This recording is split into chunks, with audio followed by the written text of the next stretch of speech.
Hi, just a short one today. We're going to talk about the exhaustion of defending what you didn't build.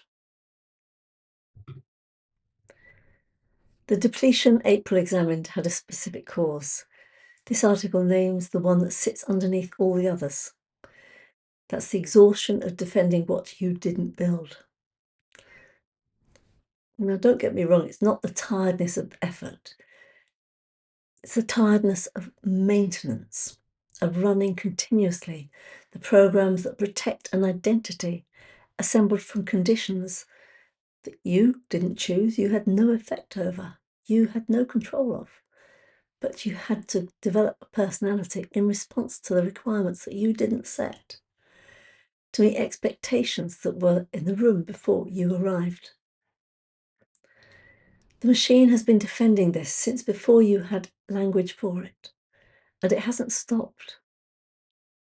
Spinoza's Ethics Part 4, Proposition 6, says that the force of any passion or affect can surpass the other actions or power of a human being so that the affect stubbornly clings to them.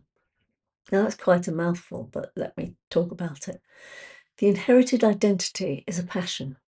Its force comes from external causes that created it.